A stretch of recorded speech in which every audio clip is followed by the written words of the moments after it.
3 ವರ್ಷಗಳಿಂದ ಬೋನಸ್ಗಾಗಿ ಕಾಯುತ್ತಿದ್ದ ಬೆಂಗಳೂರಿನ ಪೌರ ಕಾರ್ಮಿಕರಿಗೆ ಇದೀಗ ಸಿಹಿ ಸುದ್ದಿ ಸಿಕ್ಕಿದೆ. ಸಿಗುವಂತ ನಿರೀಕ್ಷೆ ಮೂಡಿದೆ. ಸದ್ಯ ಬೆಂಗಳೂರು ನಗರದ ಸ್ವಚ್ಛತೆ ಕಾಪಾಡುವ ಪೌರ ಕಾರ್ಮಿಕರಿಗೆ ಬೋನಸ್ ನೀಡಲು ಜಿಬಿಎ ಸಿದ್ಧತೆಯನ್ನ ನಡೆಸಿದ್ದು, ಪ್ರತಿ ಪೌರ ಕಾರ್ಮಿಕರಿಗೆ ಸುಮಾರು 22,000 ರೂಪಾಯಿ ಬೋನಸ್ ನೀಡುವ ಪ್ರಸ್ತಾವನೆಯನ್ನ ಸಿದ್ಧ ಮಾಡಿದೆ. ಇದಕ್ಕಾಗಿ ಸುಮಾರು 30 ಕೋಟಿ ರೂಪಾಯಿ ವೆಚ್ಚವಾಗುವ ಸಾಧ್ಯತೆ ಇದೆ.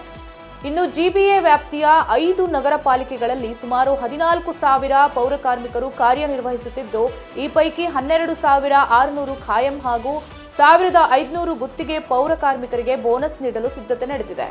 ಅಲ್ಲದೆ ಜಿಬಿಎ ಈ ಅಕ್ರಮದಿಂದ 3 ವರ್ಷಗಳಿಂದ ಬೋನಸ್ಗಾಗಿ ಕಾಯುತ್ತಿದ್ದ ಪೌರ ಕಾರ್ಮಿಕರಲ್ಲಿ ಸಂತಸವನ್ನ ಮನೆ ಮಾಡಿದೆ.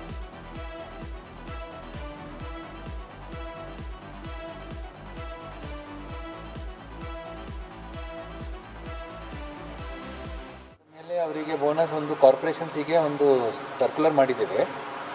ನಮ್ಮ ಕಡೆಯಿಂದ ಈಗ ಬೋನಸ್ ಬರಲ್ಲ. ಅವರು ಅವರ ಮಿತಿ ಅನುಗುಣವಾಗಿ ಅವರು ಲಾಸ್ಟ್ ಟೈಮ್ ಏನು ಕೊಡ್ತಾಯಿತ್ತು ಪರ್ಮನೆಂಟ್ ಎಂಪ್ಲಾಯೀಸಿಗೆ, ಅದರ ಆಧಾರದ ಮೇಲೆ ಪ್ರಸ್ತಾವನೆ ಸಲ್ಲಿಸಿ ಅದರ ಮೇಲೆ ನಾವು ಕೊಡ್ತೀವಿ.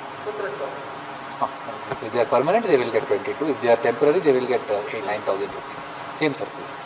ಹೌದು, ಪೌರ ಕಾರ್ಮಿಕರಿಗೆ ಬೋನಸ್ ನಾವು ಪ್ರತಿ ವರ್ಷ ಅವರು ಕೊಡ್ತಾ ಇರ್ತೀವಿ.